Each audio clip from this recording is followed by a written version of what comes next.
اور جو شخص اللہ تعالیٰ کی اور اس کے رسول صلی اللہ علیہ وسلم کی نافرمانی کرے اور اس کے مقرر حدودوں سے آگے نکلے تو اسے وہ جہنم میں ڈال دے گا جس میں وہ ہمیشہ رہے گا، ایسوں ہی کے لیے رسوا کن عذاب ہے۔ تمہاری عورتوں میں سے جو بے حیائی کا کام کریں ان پر اپنے میں سے 4 گواہ طلب کرو، اگر وہ گواہی دیں تو ان عورتوں کو گھروں میں قید رکھو یہاں تک کہ موت ان کی عمریں پوری کر دے یا اللہ تعالیٰ ان کے لیے کوئی اور رستہ نکالے۔ تم میں سے جو 2 افراد ایسا کام کر لیں انہیں ایذا دو، اگر وہ توبہ اور اصلاح کر لیں تو ان سے منہ پھیر لو، بے شک اللہ تعالیٰ توبہ قبول کرنے والا اور رحم کرنے والا ہے۔ اللہ تعالیٰ صرف انہی لوگوں کی توبہ قبول فرماتے ہیں جو بوجھ نادانی کو برائی کر گزرے پھر جلد اس سے باز آ جائے اور توبہ کرے تو اللہ تعالیٰ بھی اس کی توبہ قبول کرتا ہے۔ اللہ تعالیٰ بڑے علم اور حکمت والا ہے۔ کی توبہ نہیں جو برائی کرتے چلے جائیں یہاں تک کہ جب ان میں سے کسی کے پاس موت آ جائے تو کہہ دے کہ میں نے اب توبہ کی، اور ان کی توبہ بھی قبول نہیں جو کفر پر ہی مر جائیں۔ یہی لوگ ہیں جن کے لیے ہم نے المناک عذاب تیار کر رکھا ہے۔ ایمان والو، تمہیں حلال نہیں کہ زبردستی عورتوں کو ورثے میں لے بیٹھو، انہیں اس لیے روک نہ رکھو کہ جو تم نے انہیں دے رکھا ہے اس میں سے کچھ لے لو۔ ہاں، یہ اور بات ہے کہ وہ کوئی کھلی برائی اور بے حیائی کریں، ان کے ساتھ اچھے طریقے سے بد و باش رکھو، گو تم انہیں ناپسند کرو، لیکن بہت ممکن ہے کہ تم کسی چیز کو برا جانو اور اللہ تعالیٰ اس میں بہت ہی بھلائی کر دے۔ اور اگر تم ایک بیوی کی جگہ دوسری بیوی کرنا ہی چاہو اور ان میں سے کسی کو تم نے خزانہ کا خزانہ دے رکھا ہو تو بھی اس میں سے کچھ نہ لو، کیا تم اسے ناحق اور کھلا گناہ ہوتے ہوئے بھی لے لو گے؟ تم اسے کیسے لے لو گے؟ حالانکہ تم ایک دوسرے کو مل چکے ہو اور ان عورتوں نے تم سے مضبوط عہد و پیمانہ لے رکھا ہے، اور ان عورتوں سے نکاح نہ کرو جن سے تمہارے باپوں نے نکاح کیا ہے، مگر جو گزر چکا ہے، یہ بے حیائی کا کام اور بغض کا سبب ہے اور بڑی بری راہ ہے۔ حرام کی گئی ہیں تم پر تمہاری مائیں اور تمہاری لڑکیاں اور تمہاری بہنیں، تمہاری پھوپھیاں اور تمہاری خالائیں اور بھائی کی لڑکیاں اور بہن کی لڑکیاں اور تمہاری وہ مائیں جنہوں نے تمہیں دودھ پلایا ہو اور تمہاری دودھ شریک بہنیں اور تمہاری ساس اور تمہاری وہ پرورش کردہ لڑکی جو تمہاری گود میں ہے، تمہاری ان عورتوں سے جن سے تم دغول کر چکے ہو۔ ہاں، اگر تم ان سے جمع نہ کیا ہو تو تم پر کوئی گناہ نہیں، اور تمہارے صلبی سگے بیٹوں کی بیویاں اور تمہاری 2 بہنوں کا جمع کرنا،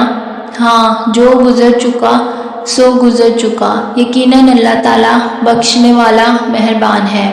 اور حرام کی گئی شوہر والی عورتیں مگر وہ جو تمہاری ملکیت میں آ جائیں،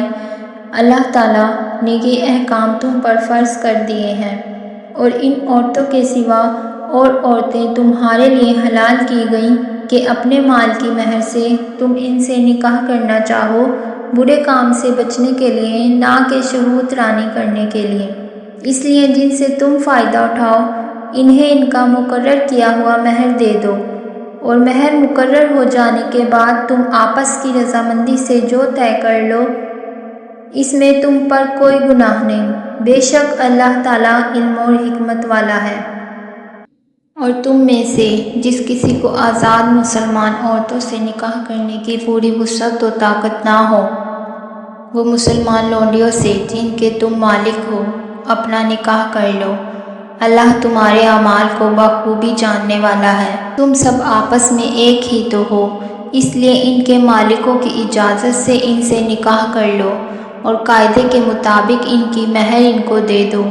وہ پاک دامن ہوں، نہ کہ علانیہ بدکاری کرنے والیاں،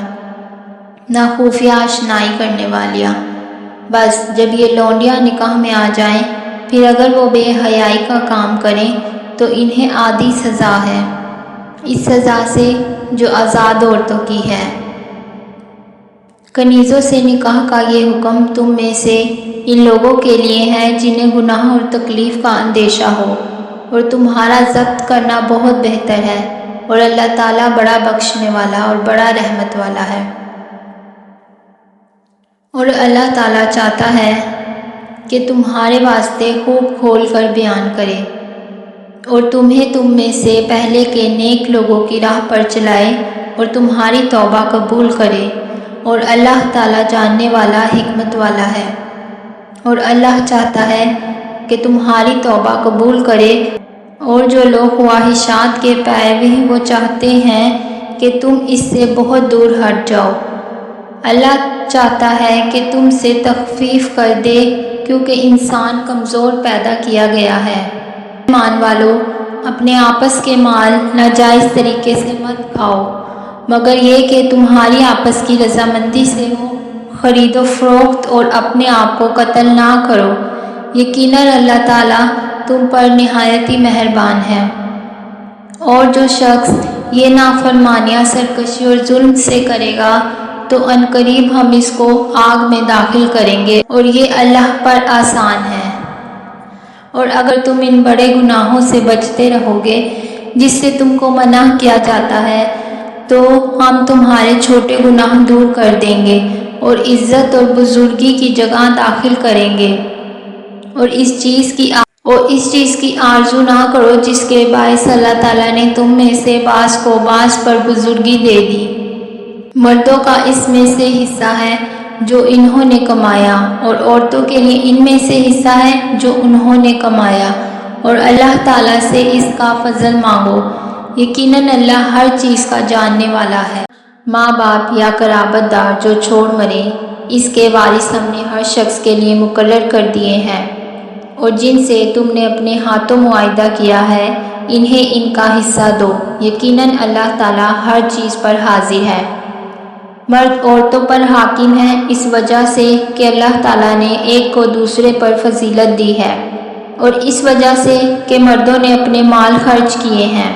بس نیک فرما بردار عورتیں خاوند کی عدم موجودگی میں باحفاظت الہی نگہداشت رکھنے والیاں ہیں، اور جن عورتوں کی نافرمانی اور بددماغی کا تمہیں خوف ہو انہیں نصیحت کرو اور انہیں الگ بستروں پر چھوڑ دو اور انہیں مار کی سزا دو، پھر اگر وہ تابعداری کریں تو ان پر راستہ تلاش نہ کرو، بے شک اللہ تعالیٰ بڑی بلندی اور بڑائی والا ہے۔ اگر تمہیں میاں بیوی کے درمیان آپس کی انبن کا خوف ہو تو ایک منصف مرد والوں میں اور ایک عورت کے گھر والوں میں سے مقرر کرو۔ اگر یہ دونوں صلح کرنا چاہیں گے تو اللہ تعالیٰ دونوں میں ملاپ کرا دے گا، یقیناً اللہ تعالیٰ پورے علم والا اور پوری خبر والا ہے۔ اور اللہ تعالیٰ کی عبادت کرو اور اس کے ساتھ کسی کو شریک نہ کرو، اور ماں باپ کے ساتھ سلوک اور احسان کرو، اور رشتہ داروں سے اور یتیموں سے اور مسکینوں سے اور قرابت دار ہمسائے سے اور اجنبی ہمسائے سے اور پہلو کے ساتھی سے اور راہ کے مسافر سے اور ان سے جن کے مالک تمہارے ہاتھ ہیں، غلام کنیز، یقیناً اللہ تعالیٰ تکبر کرنے والے اور شیخی خوروں کو پسند نہیں فرماتا۔ اور جو لوگ خود بغیلی کرتے ہیں اور دوسروں کو بھی بغیلی کرنے کو کہتے ہیں اور اللہ تعالیٰ نے جو اپنا فضل انہیں دے رکھا ہے اسے چھپا لیتے ہیں، ہم نے ان کافروں کے لیے ذلت کی مار تیار کر رکھی ہے۔ اور جو لوگ اپنا مال لوگوں کے دکھاوے کے لیے خرچ کرتے ہیں اور اللہ تعالیٰ پر اور قیامت کے دن پر ایمان نہیں رکھتے، اور جس کا ہم نشین اور ساتھی شیطان ہو وہ بدترین ساتھی ہے، بھلا ان کا کیا نقصان تھا اگر یہ اللہ تعالیٰ پر اور قیامت کے دن پر ایمان لاتے اور اللہ تعالیٰ نے جو انہیں دے رکھا ہے اس میں سے خرچ کرتے، اللہ تعالیٰ انہیں خوب جاننے والا ہے۔ بے شک اللہ تعالیٰ ایک ذرہ برابر ظلم نہیں کرتا، اور اگر نیکی ہو تو اسے دگنی کر دیتا ہے اور خاص اپنے پاس سے بڑا ثواب دیتا ہے۔ پس کیا حال ہوگا جس وقت کہ ہر امت میں سے ایک گواہ ہم لائیں گے اور آپ کو ان لوگوں پر گواہ بنا کر لائیں گے جس روز کافر اور رسول کے نافرمان آرزو کریں گے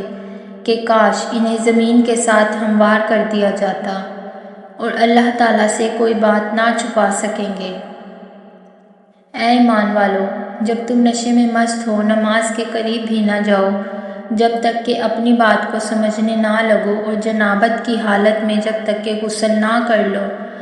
ہاں، اگر راہ چلتے گزر جانے والے ہو تو اور بات ہے، اور اگر تم بیمار ہو یا سفر میں ہو، کوئی قضائے حاجت سے آیا ہو، یا تم نے عورتوں سے مباشرت کی ہو اور تمہیں پانی نہ ملے، تو پاک مٹی کا قصد کر لو، منہ اور اپنے ہاتھ مل لو، بے شک اللہ تعالیٰ معاف کرنے والا اور بخشنے والا ہے۔ کیا تم نے نہیں دیکھا جنہیں کتاب کا کچھ حصہ دیا گیا ہے، وہ گمراہی خریدتے ہیں اور چاہتے ہیں کہ تم بھی راہ سے بھٹک جاؤ۔ اللہ تعالیٰ تمہارے دشمنوں کو خوب جاننے والا ہے، اور اللہ تعالیٰ کا دوست ہونا کافی ہے، اور اللہ تعالیٰ کا مددگار ہونا بس ہے۔ بس یہود کلمات کو ان کی ٹھیک جگہ سے ہیر پھیر کر دیتے ہیں اور کہتے ہیں کہ ہم نے سنا اور نافرمانی کی، اور رسول اس کے بغیر کہ تو سنا جائے اور ہماری رعایت کر، لیکن اس کہنے میں اپنی زبان کو بیچ دیتے ہیں اور دین میں طعنہ دیتے ہیں۔ اور اگر یہ لوگ کہتے ہیں کہ ہم نے سنا اور ہم نے نافرمانی کی، اور آپ سنیے اور ہمیں دیکھیے،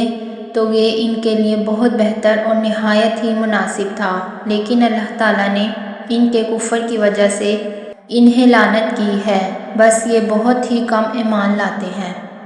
اے اہل کتاب، جو کچھ ہم نے نازل فرمایا، جو اس کی بھی تصدیق کرنے والا ہے جو تمہارے پاس ہے، اس پر ایمان لاؤ، اس سے پہلے کہ ہم چہرے بگاڑ دیں اور انہیں لوٹا کر پیٹھ کی طرف کر دیں، یا ان پر لعنت بھیجیں جیسے ہم نے ہفتے کے دن والوں پر لعنت کی، اور ہے اللہ تعالیٰ کا کام کیا گیا۔ یقیناً اللہ تعالیٰ اپنے ساتھ شریک کیے جانے کو نہیں بخشتا، اور اس کے سوا جسے چاہے بخش دیتا ہے، اور جو اللہ تعالیٰ کے ساتھ شریک مقرر کرے اس نے بہت بڑا گناہ اور بہتان باندھا۔ کیا آپ نے انہیں نہیں دیکھا جو اپنی پاکیزگی اور ستائش خود کرتے ہیں، بلکہ اللہ تعالیٰ جسے چاہے پاکیزہ کرتا ہے، کسی پر ایک دھاگے کے برابر ظلم نہ کیا جائے گا۔ دیکھو یہ لوگ اللہ تعالیٰ پر کس طرح جھوٹ باندھتے ہیں، اور یہ حرکت صریح گناہ ہونے کے لیے کافی ہے۔ کیا آپ نے انہیں نہیں دیکھا جنہیں کتاب کا کچھ حصہ ملا ہے، جو بت کا اور باطل معبود کا اعتقاد رکھتے ہیں، اور کافروں کے حق میں کہتے ہیں کہ یہ لوگ ایمان والوں سے زیادہ راہ راست پر ہیں؟ یہی وہ لوگ ہیں جنہیں اللہ تعالیٰ نے لعنت کی ہے، اور جسے اللہ تعالیٰ لعنت کر دے تو اس کا کوئی مددگار نہ پائے گا۔ کیا ان کا کوئی حصہ سلطنت میں ہے؟ اگر ایسا ہو تو پھر یہ کسی کو ایک کھجور کی گٹھلی کے شگاف کے برابر بھی کچھ نہ دیں گے۔ یا یہ لوگوں سے حسد کرتے ہیں اس پر جو اللہ تعالیٰ نے اپنے فضل سے انہیں دیا، بس ہم نے تو آل ابراہیم کو کتاب اور حکمت بھی دی ہے اور بڑی سلطنت بھی عطا فرمائی۔ پھر ان میں سے بعض نے تو اس کتاب کو مانا اور بعض اس سے رک گئے، اور جہنم کا جلانا کافی ہے۔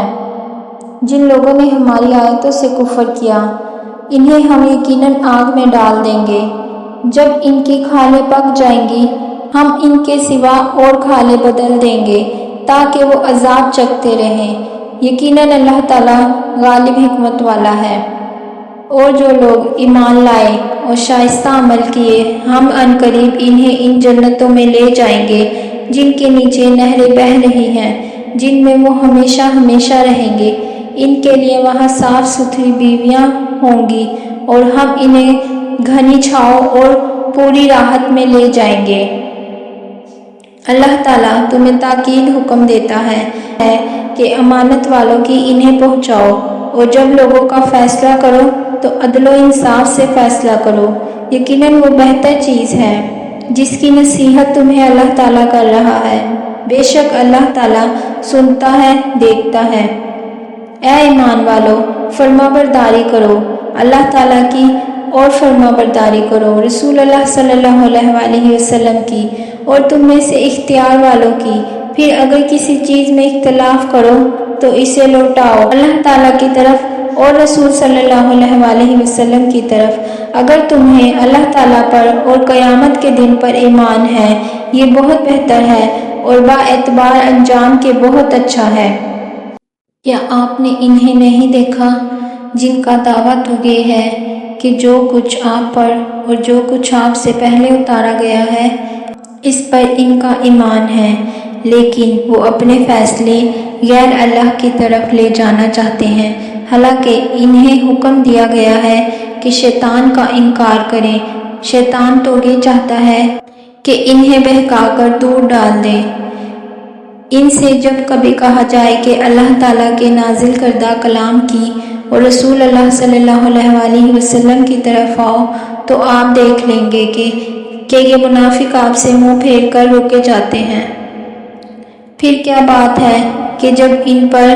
ان کی کرتوتوں کے باعث کوئی مصیبت آ پڑتی ہے تو پھر یہ آپ کے پاس آ کر اللہ تعالیٰ کی قسمیں کھاتے ہیں کہ ہمارا ارادہ تو صرف بھلائی اور میل ملاپ ہی کا تھا۔ یہ وہ لوگ ہیں کہ ان کے دلوں کا بھید اللہ تعالیٰ پر بخوبی روشن ہے۔ آپ ان سے چشم پوشی کیجیے، انہیں نصیحت کرتے رہیں اور انہیں وہ بات کہیں جو ان کے دلوں میں گھر کرنے والی ہوں۔